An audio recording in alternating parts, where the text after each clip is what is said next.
What do you think so far of the album? I mean, what kind of feedback have you been getting on it? The feedback has been, absolutely amazing. It's every time you release a new album or everything you do, it's like, oh, I fucked it up. It's the last thing I'm gonna do. The career is over. You have that kind of feeling, right? And then you kind of, and then the reviews are coming in, and it's kind of scary.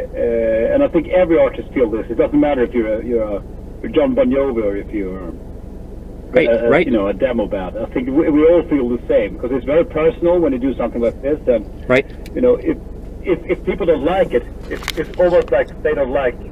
They don't like me. They hate me. Right. And it's easier said than done to take bad criticism. Right. But so far the reviews has been great, and it's a relief, to be honest. And that's a lot of hard work. I mean, it needs to be appreciated, by the fans and by the media, definitely. The amount of dedication that any artist puts into it, and you guys, having to really, I mean, every album, so far seems like it trumps the next one. I mean, it just gets better and better for you guys. Yeah. People say that, and I feel the same. And for me, it's also that is always the goal. I want, you never want to make an album that is as good as the previous one, and right. Sooner or later it will probably happen. But so far, I think we try harder for each time, and you learn stuff every time you do a record. You learn more stuff. For every song you write, you get better at doing it. And I think it is a craft. You by doing it over and over again, if you really pay attention, if you don't lose the inspiration and lose the fire inside, then you can keep on doing it, I think. And that helps when you see this, the feedback that you get, and how well the albums have done, and how the band is really taken off. Yeah, and of course, if you put in all this work and all that passion, and people say you suck, of course it will not it will not help with inspiration, of course. So it is a fantastic place to be. When you have a band, when you can do your own thing, people are liking what you do, and more people find out the band. People are talking about it.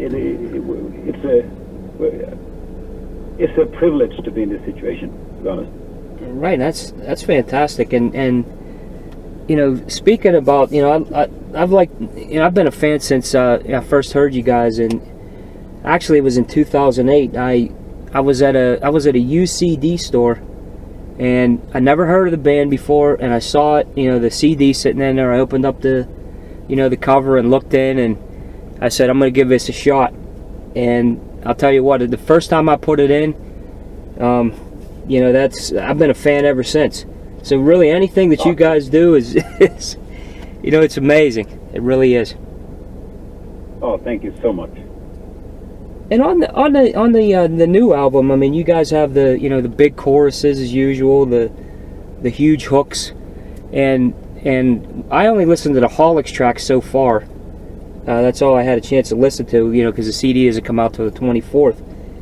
But listening to it in headphones, it sounds like it's live almost. The production is excellent. When you guys go in, to write, new material, and and you're going to put out a new album, do you have a formula that you use, and what's the criteria, for a song to make an Eclipse album? Well, that's a good and tricky question. Usually we do the same thing. It's just usually me and the guitarist. We sit down and we have pick up our guitars, plug into Marshall, and and start playing guitarists. This is a usual way of we doing it. And maybe someone of us come up with something that sounds interesting. Usually, we can. Of course, I can write a song instantly, and it will probably be okay. But to make a song that gives us inspiration, then we need a small twist to something that almost like it's hard to come up with new guitar riffs that you haven't heard before. It's been done thousands and thousands and thousands of guitar riffs. Right. But sometimes, usually you do something that is, a little different, and it's like, oh, that's cool, sounds cool, and then you start building around it, and then you come up with a melody, a verse, and you kind of, if you have that kind of spark of inspiration in the beginning, you can then the rest kind of, if it's a good song, the rest kind of follows. Sometimes you end up in a dead end when you're writing a song. You have a perfect riff, but it's impossible to make, take it further. It just ends with a perfect riff, and you can't. You have no way. You have no idea where it's going. You can't find out any melody that fits with it, and then you just throw it away and start all over again. And But the thing is, it's got to be interesting. I think that is the key to become a song that's going to be on the album. It's got to feel. It's got to be interesting. It's got to be. It can't be weak. It can't be okay. If it's an okay song, and if you hear yourself saying it's pretty good, then you know it's not good. Then it's not good enough. It's got to be. This is great. Damn, this is a good riff. Yeah. So you got to have that feeling that you're doing something special. You feel like this is not like every other song. This is really good. And that's the criteria for me. And you and Magnus have been together, right from the start. I mean, and you guys, I'm sure that it's teamwork and you work well together. So it's probably easier for you to, having that relationship to even write better material and feed off of each other. Yeah, of course, yeah. And we're brutally honest with each other. If it's not good, we say it instantly. It's like that sucks. It's just we are. There's no filter between it. We say exactly what we think or anything. So, if he thinks I'm doing a bad take on the vocal, say that does not sound good. It's really bad. You have to redo that or anything. So it's the same with guitars and everything. It's just, and I think too many people, producers and everyone, are too polite to the bands because people should. Because when the fans listening to them, they will be brutally honest about the album. And if people are saying to the artist that they are good, it's good, it's great, you're great, and then the fans put the CD on, or the audience, they will hear it as it is. And if someone will sweet talking you during the production, you have nothing. Then the reviews are going to be shit. Exactly. Yeah. And but you know it yourself when you put on records by artists that you heard you've been a fan of, and you're like, what the hell were they thinking? And you have so many times that you say that. That's true. Why didn't anyone tell them? That's absolutely true. That's absolutely true. Well, you nailed that. That's perfect. Hey, and you guys, I mean, coming from the United States here, I haven't had a chance to see Eclipse live. I mean, unfortunately, and you guys, I watch the stuff on YouTube and I catch as much as I can, and everything that I hear on there, you guys sound incredible live. There's a lot of bands that are really good on album, but being able to cop it live and get that sound and everything, you guys, you really nail it. Oh, thank you so much. We are all really good musicians, and we've been doing thousands of gigs. Now we know when we started our career from going to school. You've been playing gigs at parties, pubs, and different occasions. Everyone's been living as musicians, almost since they grew up, and so everyone been doing, from the shittiest gig you can imagine. So we have together we have a lot of experience in playing live. So when all the focus is on playing live with Eclipse, we have all that kind of. We have that with us, all those gigs and all those that what's it called? What you learn from doing everything. So, anything that happened, bad sound on stage and everything. We've been through it hundreds of times, and so we already know what to do. So we are really, we are live musicians, so to speak. And it really comes across too, on the album and on the album, again on Monumentum, it's it has the huge sound and everything, like I was mentioning before. and your role as a producer. I mean, it's what you're getting as a producer on these albums. I mean, I've been hearing a lot of good feedback, and I hear people discussing it. And how do you approach an album? Because if you're coming in as an artist, you're the vocals, musician wise, how do you approach it from a production point of view? Do you mean when we're doing when I'm producing my own album, or do you mean in general? Well, yes, your own album. Well, it is hard to judge yourself, because if you do something bad, it's hard to see your own mistakes. Because if I've known better, I would have made it perfect from the start. Right. But it's I try to always listen. I'm a huge critic of my own work, and the others in the band as well. That goes for also the artist I'm working with. Right. I try to take one step back and listen from the outside, and I really need to be hundreds of I'm doing all the vocals alone. I'm never have anyone beside me saying, right, try it like this or try it like that. I'm so used that you can sometimes if you see me in the studio, I can still stand in front of a microphone and like scream to myself. Right. Fuck up, do better. You can do better. You can do better. So, no, it's not working. Right. And I'm like. I think that is how I approach it, and everything's. Well, when you are a producer, you need to have that kind of vision where you want to go, and right. I'm the one in the band having that vision, especially sonically when we started recording. I know from the start what I want. Right. Yeah. And you guys have that that particular sound. I know if you threw on an Eclipse song and you didn't say who it was, I would know who it is because of the sound. I mean, it's that professionalism that you guys have that you just mentioned that sets you apart, I believe.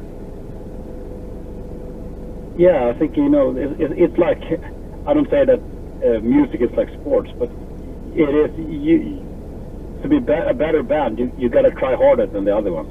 Right. Yeah, it's like if you're a runner, you got to try harder. You got to work out more than the competition. Otherwise, you will not win.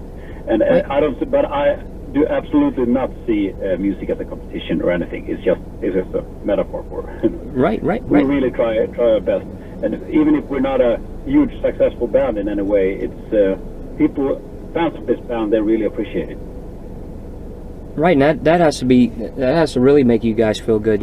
All the hard work and dedication to see the feedback that you're getting from the fans, and worldwide too. I mean, it's I know you guys. I'm sure in Sweden, you've been, but all over Europe and anybody I've talked to here in the United States. Any of the guys that are melodic rock fans or hard rock fans, they all know about the band and they all say the same thing. So I think that's great. Yes, it's amazing, and it is fantastic to see that it's building, and people like yourself and talking to other. You got to check out this band, because I think hard rock and roll is about earning trust from the listeners. They spend their cash, they spend their time listening. They can easily listen to anything, and it's going out playing live, touring. Showing to people who like this music that we are a proper band, we do this for real, we are the real deal, we gotta keep on doing this. I think it's quite important. That's why you love bands like the big bands like Bon Jovi or AC/DC or something. They pay their dues, they are out working, they're touring, and they're the real deal. Right, exactly. And what I was talking about before is when you guys, I know you have a tour plan, to support the new album, and and you guys, have a good, discography right now, and you have a lot of good songs. I mean, when you go into, play a live show, and you guys are going to do the tour, how do you go about adding new songs? I mean, is there a process? Because I know you have so many, the audience wants to hear, and so many good new ones on this album. Yeah. Well, we always see ourselves as a band that, as we just started up, and even if the years go by, but right. I want to play a lot of the new stuff, because Right. people are still interested people fans of this band are still interested in the new stuff. It's not like going to the classic rock acts where Right, you right. don't want to hear the new stuff. Right. Usually because it's not good enough. That's Right. usually the reason why you don't want to hear it. Exactly. But you know, yeah, we want to keep them. We want to listen. We want this album to be a classic one, so we better play these songs live. So it's probably going to 6 or 7 songs from the new album at least. Well, that's great. Yeah, and then we play, of course, the other stuff as well. You know, people want to hear that as well. But we're not going to be like opening with 2 new songs and then the rest is the old stuff. That's not going to happen with us. Right. You're right too. There are a lot of bands that do that. Fans don't want to hear the newer stuff, but you guys, I mean, from the older stuff all the way up until now, I mean, like I said, you just keep getting better and better. Yeah, and it is. I think it's kind of because bands wimp out. It's like they don't have the guts to play the new stuff. They want to play play it safe. You know, Exactly. 1 or 2. No, we want to keep them focused in that. Like, I think our fans can handle it. I agree. It's interesting to hear you. Oh, go ahead. Yeah, no, when I'm older, when we're in 15 or 20 years, we'll Right. probably play all the old stuff, and people will not be interested. But I think we're not there yet. I think you guys got a while to go yet. I think you're going to do well for a long time. And Let's hope so. Fingers crossed. you know what, too, Eric? The new album, listening through so many times, and this is one of the albums, the newer albums that I've listened to, and every song that I listen to, it's hard for me to pick a favorite because it's so good. Like, just this morning, I was listening to Black Rain, and I think that's kind of one of my favorites right now. Night Comes Crawling and Jaded. Those are the 3 that stand out, for me. Do you have a favorite off the album? We had the same. Those 3 you mentioned, they are quite different. All the songs they are really different. Those 3.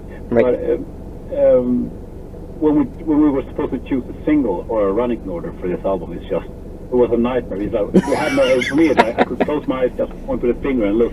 Let's Right. take that one. Right. Because we had a discussion, and everyone would kind of which song they would prefer the first 2 singles. Right. And we had 7 songs to choose between. And then Black Rain was not one of them because it was it's too long. So Right. we thought we're gonna. So Right. 7 songs were candidates for being the first single. Right. And that says a lot about the album, I think. Oh, that definitely does. It's great to. It's gonna have 2 things. It's either all the songs are shit or the songs are too good. Right. No one stands out in it. And I hope it's the last one. The first one is just too good. That has to be good for you. I mean, it's good. It's good it's tough in a good way. Let's put it that way. Yeah, really, it's a luxury problem, of course. Right. And I was in the car this morning, and I was listening to Nordic Union, which I thought was an excellent album. Some of your the side projects that you're on, and you and Ronnie Atkins on that one was like a perfect blend. I mean, it was really good. And it was really, I thought about it this morning too, and I was going to ask you about it. It kind of reminded me of one of the older Pretty Maids albums in a lot of cases. And is that going to be anything that you're going to pursue in the future, like a side project similar to that? Yeah, we're discussing about doing a second album as well, and we also discussed about doing some live dates as well. It's always fun. Even if it's great records, some people really want to hear it live as well. But we're taking now. This year is the eclipse year, and right. But maybe next year we start writing for a new one. And I think the whole project was really popular, and Ronnie was so happy with the album, and he really wanted to do another one. So it's all good, and I'm totally up for it. And it's an honor working with Ronnie Atkins. He's a great singer. He definitely is. And it's great to see those guys doing well. Yeah, you can instantly hear that he is the one singing. He's got a very characteristic voice. He does. Great. He does. What's cool about him too is he can sing a ballad, and he has like the you know, people might think he has a rough voice, you know, through the, you know, the heavier stuff, but singing a ballad, he even brings that off well. Yeah, it's the character. It's always smoking and Right. his way of living. I think his voice is getting better and better for every year. I think it's a better singer now than it was, you know, when it was in his 25. Right. His range is. He has this kind of two voice thing, especially back then. You know, he had a and then he had a very soft voice. Now the softer voice it's become more rough, and you know, and he has got more control over the angry voice. So they kind of blend very well together. Right. It's more like it's one singer instead of two now. I think that's and that's also, he doesn't sound like the typical melodic rock singer. So right. That's also the way he stands out. It's not the typical voice you should pick for an album like the Nordic Union one. Right. I thought it was a great choice. You guys blended very well together. Yeah. And another thing I wanted to mention to you is I remember when you guys did the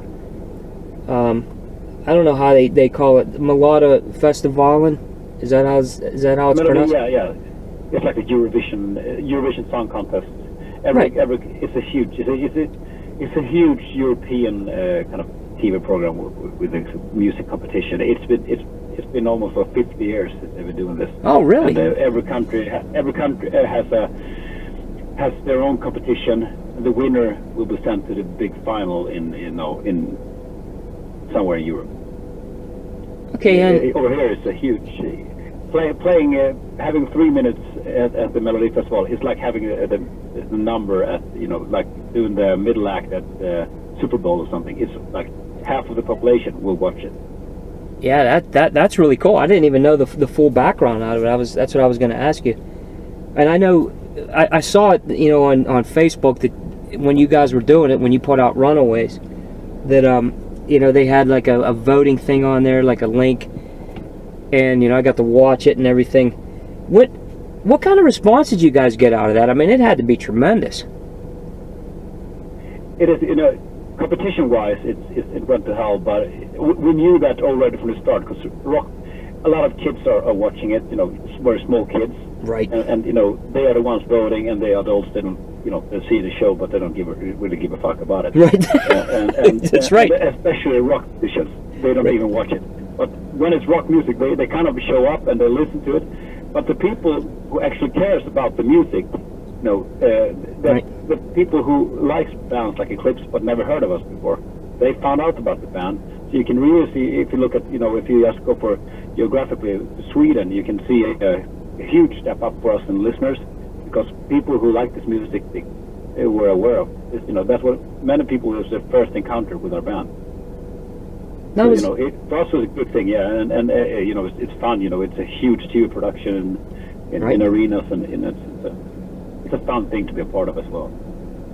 So it's kind of like our American Idol or The Voice over here, only with music that the rockers like, because we never get to see that on any of those shows.